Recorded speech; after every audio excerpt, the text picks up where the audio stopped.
बहुत बहुत स्वागत है आप सभी का। नमस्कार, सुप्रभात। मैं हूं प्रीति सिंह। आप देख रहे हैं सुबह 9 बजे। आइए शुरुआत करते हैं मुख्य समाचारों के साथ। शंघाई सहयोग संगठन शिखर सम्मेलन में प्रधानमंत्री नरेंद्र मोदी का संबोधन आज। आतंकवाद, क्षेत्रीय सहयोग, आर्थिक विकास और आपसी संपर्क बढ़ाने पर होगी चर्चा। मेजबान किर्गिस्तान समेत एससीओ सदस्य देशों के राष्ट्राध्यक्षों से मुलाकात का कार्यक्रम। भारत किर्गिस्तान बिजनेस फोरम का भी करेंगे शुभारंभ।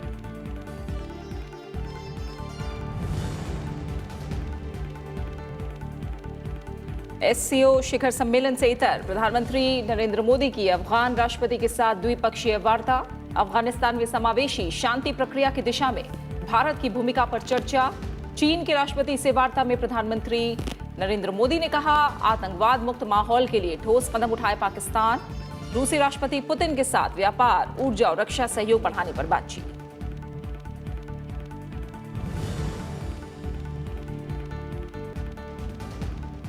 मुख्यमंत्री ममता बनर्जी के निर्देश के बावजूद पश्चिम बंगाल में जूनियर डॉक्टरों का काम पर लौटने से इनकार। कहा, सुरक्षा संबंधी मांग पूरी होने तक जारी रहेगी हड़ताल। समर्थन में आईएमए ने आज अखिल भारतीय विरोध दिवस का किया ऐलान। दिल्ली के डॉक्टर भी आज हड़ताल पर। केंद्रीय स्वास्थ्य मंत्री ने की डॉक्टरों के खिलाफ हिंसा की निंदा।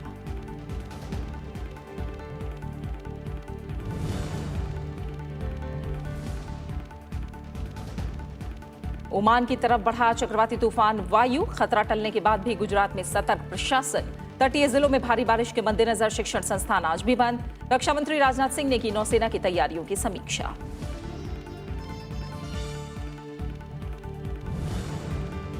और क्रिकेट विश्व कप में इंग्लैंड और वेस्टइंडीज के बीच भिड़ंत आज। बारिश से नॉटिंघम में भारत न्यूजीलैंड मैच रद्द होने पर कप्तान विराट कोहली ने जताई निराशा। शिखर धवन के सेमीफाइनल से पहले फिट होने की जताई उम्मीद। रविवार को भारत का पाकिस्तान से मुकाबला।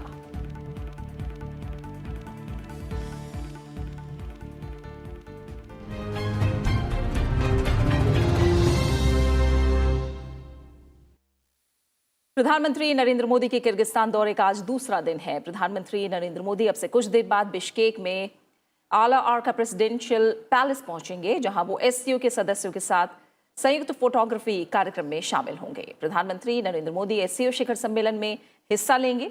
आज शिखर सम्मेलन के पूर्ण सत्र को वो संबोधित करेंगे। इस मंच के माध्यम से क्षेत्रीय सहयोग और विकास के लिए अपना दृष्टिकोण पेश करेंगे। एससीओ सम्मेलन में आतंकवाद और अलगाववाद बड़ा मुद्दा होगा, क्योंकि ये सदस्य राष्ट्रों के बीच सहयोग में बड़ी रुकावट और शांति के लिए खतरा बना हुआ है। एससीओ सम्मेलन में कनेक्टिविटी के मुद्दे पर भी चर्चा होने वाली है। एससीओ की कामयाबी के लिए सड़क और हवाई संपर्क प्रमुख महत्व रखते हैं। सम्मेलन के दौरान प्रतिनिधिमंडल स्तर की वार्ता भी होगी, जिसमें पर्यवेक्षक देश भी शामिल होंगे। आखिर में दस्तावेजों पर हस्ताक्षर किए जाएंगे। मध्य एशियाई देशों के साथ जुड़ने के लिए भारत के लिए एससीओ एक अहम मंच है। 2017 में भारत को संगठन का पूर्ण सदस्य बनाए जाने के बाद शंघाई सहयोग संगठन की ये दूसरी बैठक है। संगठन के 8 सदस्य देशों में दुनिया की 42% आबादी, 22% जमीन और जीडीपी में 20% हिस्सेदारी है। ईरान के राष्ट्रपति हसन रूहानी के साथ भी प्रधानमंत्री नरेंद्र मोदी द्विपक्षीय बैठक करेंगे। शिखर सम्मेलन से इतर प्रधानमंत्री नरेंद्र मोदी कजाकिस्तान के राष्ट्रपति कासिम जोमार्ट से मुलाकात करेंगे। साथ ही वो बेलारूस के राष्ट्रपति अलेक्जेंडर लुकाशेंको और मंगोलिया के राष्ट्रपति काल्तमागिनी बतुल्ला के साथ बैठक करेंगे। प्रधानमंत्री भारत किर्गिज व्यापार मंच का संयुक्त उद्घाटन करेंगे। प्रधानमंत्री का आला आर्का प्रेसिडेंशियल पैलेस में औपचारिक स्वागत किया जाएगा, जहां वो मेजबान किर्गिस्तान के राष्ट्रपति सोरोनबाई जेम्बेकोव के साथ बैठक करेंगे। और इसके बाद दोनों देशों के बीच प्रतिनिधिमंडल स्तर की वार्ता होगी। दोनों देशों के बीच उच्च स्तरीय वार्ता के बाद कुछ समझौतों पर भी हस्ताक्षर किए जाएंगे।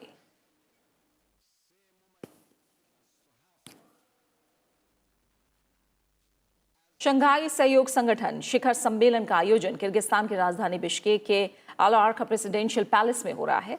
सम्मेलन स्थल के बारे में बता रहे हैं राज्यसभा टीवी संवाददाता अखिलेश सुमन। शंघाई सहयोग संगठन की बैठक बिश्केक में हो रही है, जो किर्गिस्तान की राजधानी है।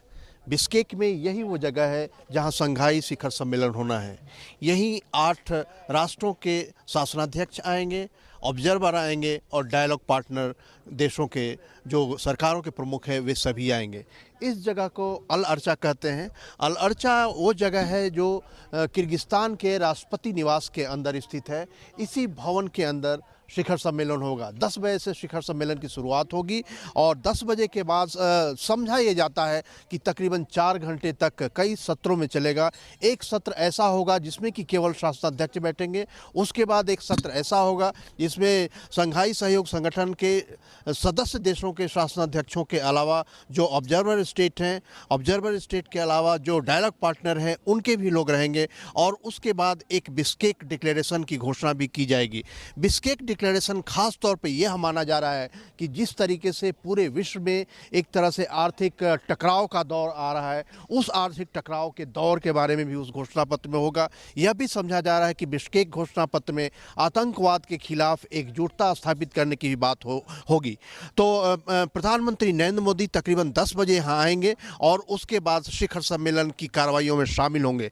समझा ये जाता है कि इस शिखर सम्मेलन के बाद चीन और रूस पर भी एक तरीके का दबाव बनेगा ताकि वो आतंकवादी जो हरकतें होती हैं भारत की सीमा के अंदर, और वो आतंकवादी हरकतें न सिर्फ भारत को परेशान कर रही हैं बल्कि मध्य एशिया के अन्य देश भी इससे परेशान हैं। तो इस शिखर सम्मेलन की समाप्ति के बाद क्या आता है यह देखना बड़ा रोचक होगा। राज्यसभा टेलीविजन के लिए कैमरा पर्सन योगेश अग्रवाल के साथ किर्गिस्तान के बिश्केक से मैं अखिलेश सुमन। और बिश्केक किर्गिस्तान में मौजूद है हमारे विदेश मामलों के संपादक अखिलेश सुमन, उनका हम फिलहाल रुख करेंगे। अखिलेश, आज अगर शिखर सम्मेलन की बात की जाए तो प्रधानमंत्री नरेंद्र मोदी का संबोधन होगा और जो बात निकल कर आ रही है आतंकवाद, अलगाववाद, कनेक्टिविटी, ये 3 बड़े मुद्दे हो सकते हैं जिन पर चर्चा शामिल हो। इसके अलावा किस तरह से खास रहेगा?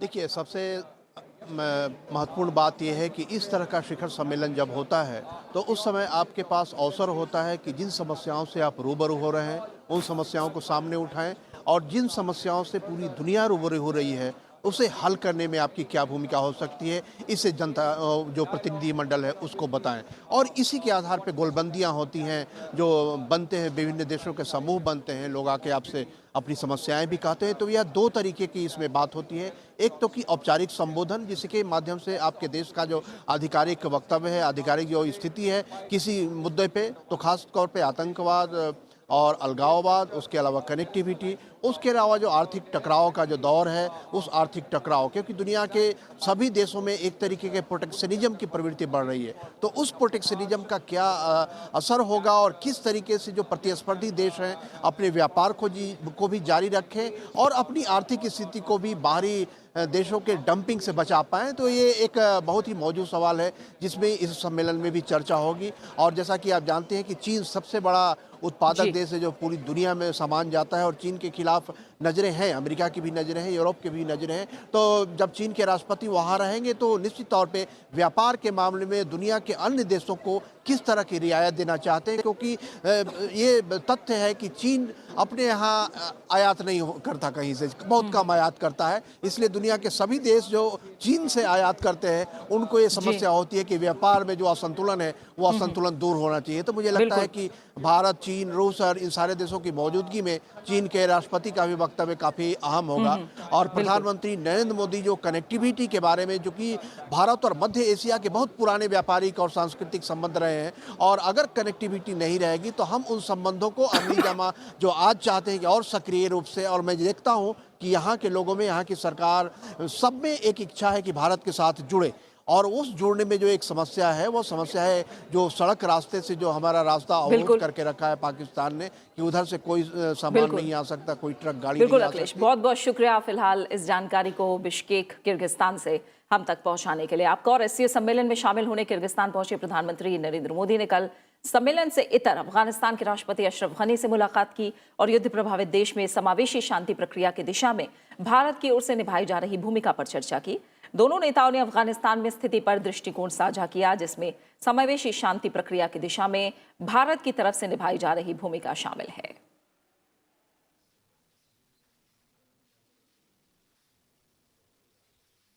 और इससे पहले बिश्केक में प्रधानमंत्री नरेंद्र मोदी ने कल चीन के राष्ट्रपति शी जिनपिंग के साथ द्विपक्षीय बैठक की, जिसमें द्विपक्षीय संबंधों, व्यापार, सीमा विवाद, आतंकवाद के मुद्दे पर चर्चा हुई। आतंकवाद को लेकर पाकिस्तान की भूमिका पर चर्चा हुई है।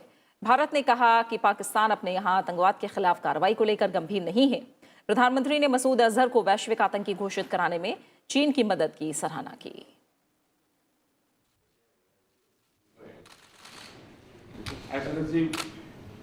भारत में चुनाव नतीजे के बाद आपका मुझे संदेश मिला और आज दोबारा आपने मुझे बधाई दी।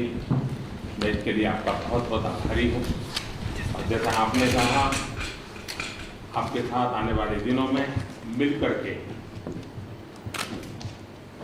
बहुत सारे विषयों में हम आगे बढ़ सकते हैं।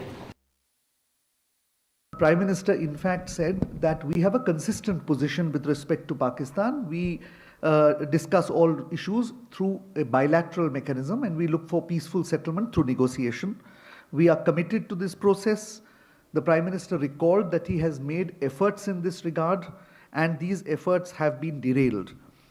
The Prime Minister did inform President Xi Jinping that Pakistan needs to create an atmosphere free of terrorism, and that at this stage we did not see this as happening as yet, and that therefore we expect Pakistan to take concrete action on the issues that India has proposed, in the areas of concern that we have flagged to Pakistan, that Pakistan should take concrete action in this regard. अपने tweet संदेशों में प्रधानमंत्री नरेंद्र मोदी ने कहा कि चीन के राष्ट्रपति के साथ उनकी बैठक उपयोगी रही। प्रधानमंत्री ने कहा कि दोनों देश आर्थिक और सांस्कृतिक संबंधों को बेहतर बनाने के लिए मिलकर काम करते रहेंगे। दोनों नेताओं ने आपसी संबंधों की समीक्षा की और इस बात पर सहमति जताई कि पिछले साल वुहान शिखर बैठक के बाद दोनों देशों के संबंधों में एक नई तेजी आई है। प्रधानमंत्री ने कहा कि रणनीतिक संचार के चलते भारत और चीन के रिश्तों में सुधार हुआ है। भारत और चीन के बीच इस बात को लेकर भी सहमति बनी है कि व्यापार घाटा और सीमा विवाद जैसे मुद्दों को सुलझाने के लिए कोशिश को और तेज किया जाएगा। प्रधानमंत्री नरेंद्र मोदी ने शी जिनपिंग को इस साल अनौपचारिक मुलाकात के लिए भारत आने का न्योता दिया, जिसे उन्होंने स्वीकार कर लिया। चीन के राष्ट्रपति ने प्रधानमंत्री नरेंद्र मोदी को हाल के आम चुनाव में उनकी जीत पर बधाई भी दी। The two leaders agreed that while the outcome of Wuhan was a very positive one, it was necessary now to move the relationship forward into new areas. And therefore, the Prime Minister specifically conveyed to President Xi, and he agreed that both sides need to raise our expectations from the relationship. And in that context, the Prime Minister welcomed President Xi Jinping to India for the next informal summit, the second informal summit after Wuhan. प्रधानमंत्री नरेंद्र मोदी ने इसके बाद रूस के राष्ट्रपति Vladimir Putin के साथ भी द्विपक्षीय बैठक की।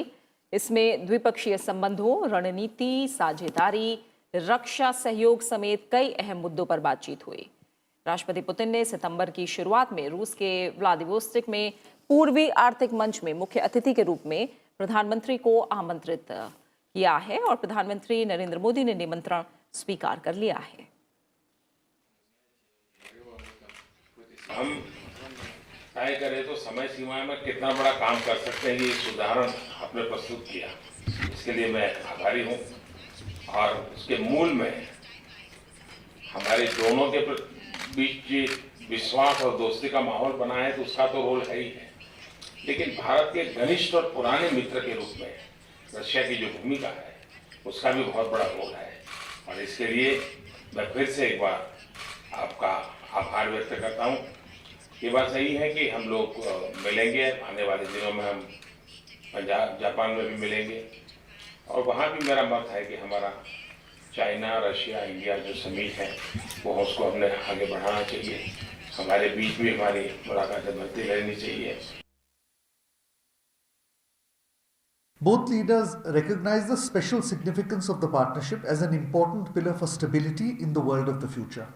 And there was an understanding that this partnership, this relationship is an old relationship. It is a relationship based on trust between the leadership and between the people, and that this relationship needs to be sustained, it needs to be developed, it needs to be given further encouragement. President Putin has invited the Prime Minister formally to be the main guest for the Eastern Economic Forum at Vladivostok in early September. कुछ और अहम खबरों का रुख करेंगे। चक्रवाती तूफान वायु दिशा बदलकर ओमान की ओर बढ़ गया है। हालांकि राज्य सरकार ने तटीय इलाकों को अब भी हाई अलर्ट पर रखा है। 10 तटवर्ती जिलों के शिक्षण संस्थान आज भी बंद रहेंगे। तटीय क्षेत्रों खासकर गिर, सोमनाथ, जूनागढ़, पोरबंदर, देवभूमि, द्वारका में भारी बारिश की आशंका है। लोगों की सहायता के लिए सेना के 700 से ज्यादा जवान, बीएसएफ की 2 कंपनियां, राज्य रिजर्व पुलिस की 14 कंपनियों को सौराष्ट्र और कच्छ जिलों में तैनात किया गया है। तटीय इलाकों में एनडीआरएफ की 33 और एसडीआरएफ की 9 टीमें मुस्तैदी के साथ लोगों की मदद कर रही हैं। एनडीआरएफ ने अपनी 52 टीमों को रेस्क्यू और रिलीफ ऑपरेशंस के लिए पहले ही तैनात कर दिया है। पहले आशंका थी कि अरब सागर में उठा चक्रवाती तूफान गुजरात के तटीय इलाकों में तबाही मचा सकता है, लेकिन कल सुबह ही तूफान दिशा बदलकर गुजरात तट के करीब से गुजर गया। इधर रक्षा मंत्री राजनाथ सिंह ने कल चक्रवाती तूफान वायु के मद्देनजर महाराष्ट्र और गुजरात के तटीय क्षेत्रों में नौसेना की तैयारियों का जायजा लिया। नौसेना के वरिष्ठ अधिकारियों ने नौसेना मुख्यालय पर एक बैठक में राजनाथ सिंह को संभावित हालात से निपटने के लिए उठाए जा रहे कदमों की जानकारी दी।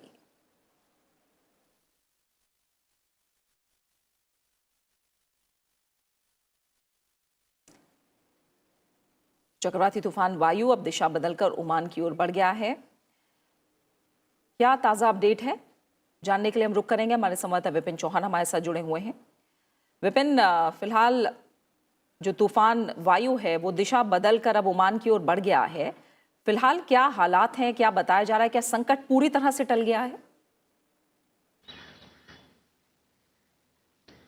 देखिए प्रीति, अभी जिस तरह से चक्रवाती तूफान वायु ने अपनी दिशा बदली है उससे पूरी तरह से खतरा तो टल गया है, लेकिन अरब सागर से होते हुए ओमान की तरफ जिस तरह से बढ़ रहा है, एहतियाती तौर पर 10 जिलों को अभी भी जो प्रभावित हो सकते हैं अरब सागर से, जो तेज लहरें उठ रही हैं, रुक रुक कर बारिश हो रही है, उसके एहतियाती तौर पर एनडीआरएफ की टीम और लगातार जो पूरी इस आपदा प्रबंधन से जुड़ी टीमें हैं वो लगातार अभी भी रेस्क्यू ऑपरेशन चला रही हैं। और जिस तरह से अभी 24 घंटे के लिए अभी अलर्ट पर रखा है मौसम विभाग ने, वो कहीं ना कहीं अभी देखने वाला है, क्योंकि अरब सागर से तेज लहरें उठ रही हैं और तटवर्ती इलाकों को प्रभावित कर सकती हैं। इसलिए तटवर्ती इलाकों पर अभी भी सरकारी स्कूल, कॉलेज और जो सार्वजनिक बस सेवाएं हैं वो पूरी तरह से बंद रखी गई हैं। जैसे कल भी 13 तारीख को मेडिकल की परीक्षा होनी थी, वो भी रद्द कर दी गई थी।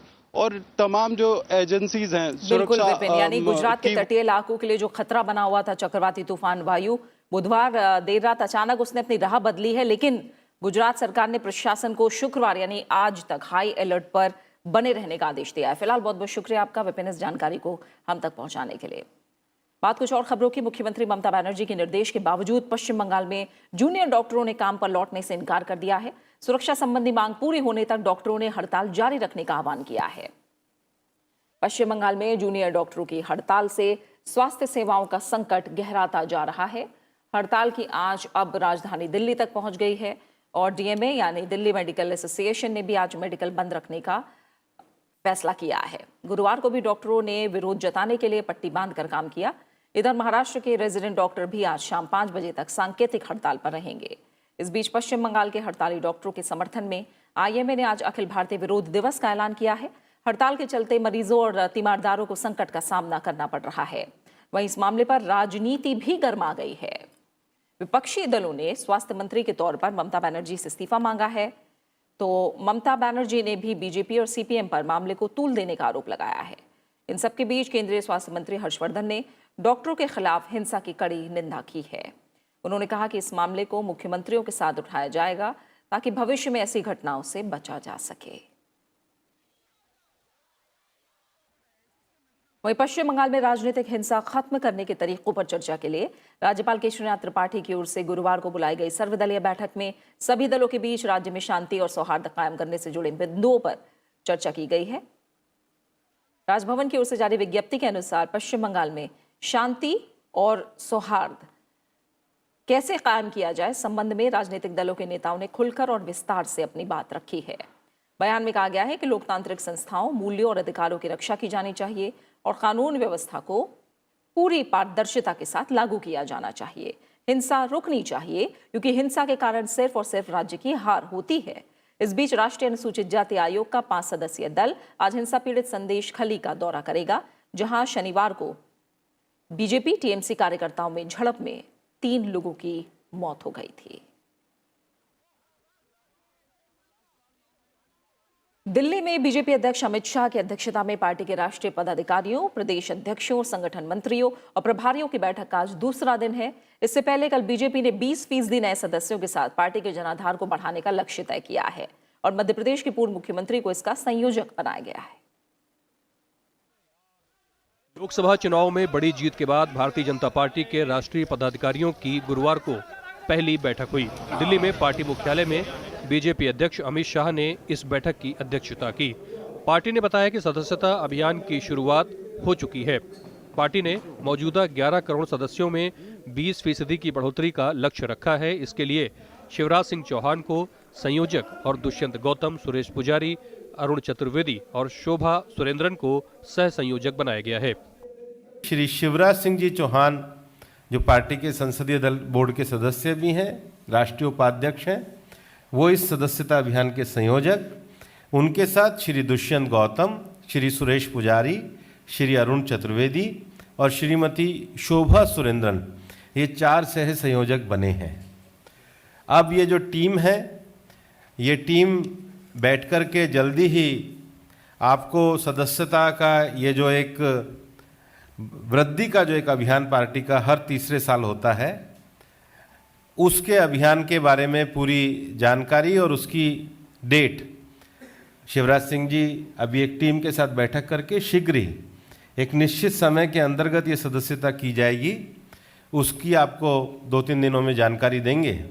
अमित शाह संगठन चुनाव पूरा होने तक बीजेपी के अध्यक्ष बने रहेंगे। माना जा रहा है कि 6 महीने के भीतर बीजेपी संगठन के लिए आंतरिक चुनाव करा लिए जाएंगे, जिसके बाद ही बीजेपी के नए अध्यक्ष का चुनाव होगा।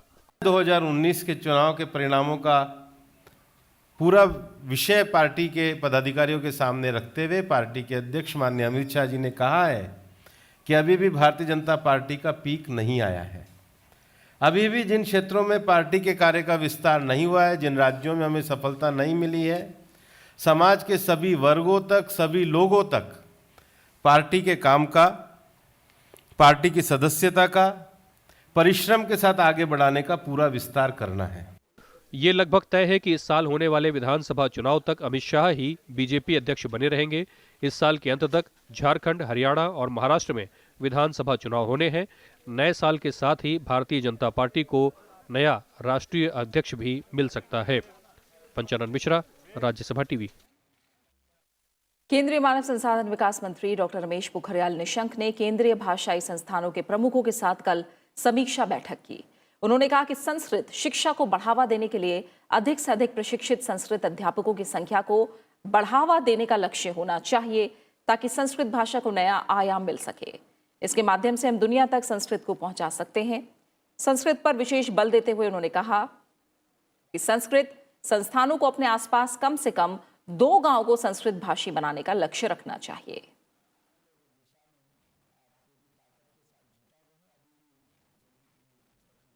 जेईई एडवांस परीक्षा का परिणाम आज घोषित होगा। अभ्यर्थी अपना परिणाम जेईई एडवांस की ऑफिशियल वेबसाइट jeeadv.ac.in पर जाकर देख सकते हैं। परिणाम आज सुबह 10 बजे घोषित किए जाएंगे। इस साल परीक्षा के लिए लगभग 1,73,000 छात्र छात्राओं ने परीक्षा दी थी।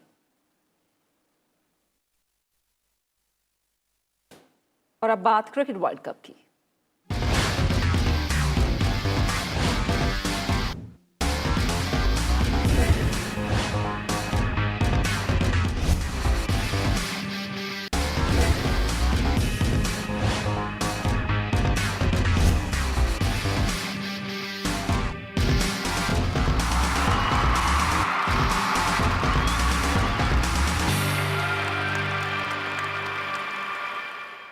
आईसीसी विश्व कप में आज मेजबान इंग्लैंड का मुकाबला वेस्ट इंडीज से होगा। इंग्लैंड और वेस्ट इंडीज की टीमें साउथहैम्पटन में आमने सामने होंगी। भारतीय समय के मुताबिक मैच दोपहर 3 बजे शुरू होगा।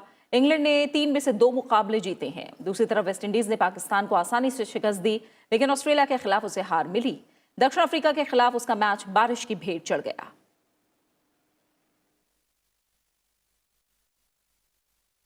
वहीं नॉटिंघम में भारत और न्यूजीलैंड के बीच खेले जाने वाला मैच बारिश के कारण रद्द कर दिया गया है। इसके साथ ही दोनों ही टीमों को 1-1 अंक दिए गए। अब तक बारिश के कारण विश्व कप के 4 मैच रद्द हुए हैं। अब भारत का अगला मुकाबला 16 जून को पाकिस्तान से होगा। बात हॉकी की। FIH series finals hockey tournament के सेमीफाइनल में आज भारतीय हॉकी टीम का मुकाबला जापान से होगा। जापान ने क्रॉसओवर के मुकाबले में पोलैंड को 6-2 से हराकर सेमीफाइनल में जगह बनाई। भारत ने पूल चरण में रूस और उज्बेकिस्तान को 10-0 से करारी शिकस्त दी और फिर पोलैंड को 3-1 से मात दी। एक अन्य सेमीफाइनल में दक्षिण अफ्रीका और अमेरिका का भी मुकाबला होगा। ओलंपिक कोटा हासिल कर चुकी भारतीय पुरुष रिकर्व टीम ने नीदरलैंड जैसी मजबूत टीम को हराकर 2005 के बाद पहली बार विश्व तीरंदाजी चैंपियनशिप के फाइनल में प्रवेश कर लिया है। भारतीय टीम की नजरें पहले खिताब पर रहेंगी जब फाइनल में मुकाबला चीन से होगा।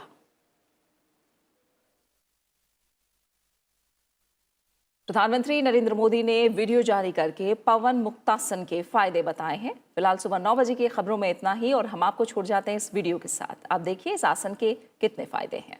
नमस्कार। पवन मुक्तासन। पवन का अर्थ है वायु और मुक्त का अर्थ है छोड़ना या मुक्त करना। यह आसन आपकी आंतों यानी इंटेस्टाइन से वायु या वात निकालने में उपयोगी है। सबसे पहले आप अपने दोनों पैरों और हाथों को आरामदायक दूरी में फैलाकर जमीन पर पीठ के बल लेट जाएं। सुनिश्चित करें कि आपकी हथेलियों का मुख आसमान की तरफ हो। इस आसन को शवासन कहा जाता है। अब शवासन से आगे बढ़ते हुए अपने दोनों पैरों को जोड़ें और अपने घुटनों को मोड़ते हुए अपनी जांघों को अपनी छाती के पास लाएं। अपने दोनों हाथों की उंगलियों को आपस में गूंथें और घुटनों के नीचे अपनी पिंडलियों के पास पकड़ें। अब सांस छोड़ते हुए अपने सर और कंधों को तब तक उठाएं जब तक कि आपकी ठोड़ी घुटनों को छू ना ले। ऐसा करते समय आपको आपके कटी प्रदेश यानी कमर के हिस्से में खिंचाव महसूस होगा। अपनी आंखें बंद रखें और अपने कटी प्रदेश यानी कमर के हिस्से पर अपना पूरा ध्यान केंद्रित करें। इस स्थिति में सामान्य रूप से सांस लें और छोड़ें और कुछ देर तक आराम से रहें। पवन मुक्तासन आपको वात से राहत दिलाता है और उदर की वायु को कम करता है। ये आसन आपको कब्ज से मुक्त करता है और पाचन क्रिया में सुधार लाता है। पवन मुक्तासन आपकी मेरु तंत्रिकाओं यानी स्पाइनल नर्व्स को ठीक करता है। यह आसन आपकी पीठ की मांसपेशियों को मजबूती प्रदान करता है। पवन मुक्तासन गहरा आंतरिक दबाव डालकर आपके कूल्हे और कटी प्रदेश की मांसपेशियों, अस्थिबंधन यानी लिगामेंट्स और स्नायु यानी टेंडन्स की जटिल समस्याओं से निदान कर उनमें कसावट लाता है। यदि आपको पीठ दर्द हो या पेट में चोट आई हो तो कृपया यह आसन ना करें।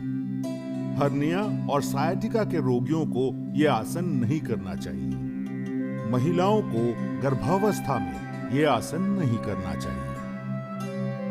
कुछ समय तक इस स्थिति में स्थिर रहने के बाद सांस लेते हुए अपने सर और कंधों को पुनः जमीन पर रखें। अब सांस छोड़ते हुए अपनी टांगों को सीधा करें और जमीन पर रख पुनः शवासन की मुद्रा में आकर विश्राम करें। पवन मुक्तासन आपके रक्त संचारण को बढ़ाकर आपकी नसों को उत्तेजित करता है और आपके आंतरिक अंगों की कार्यक्षमता में वृद्धि लाता है।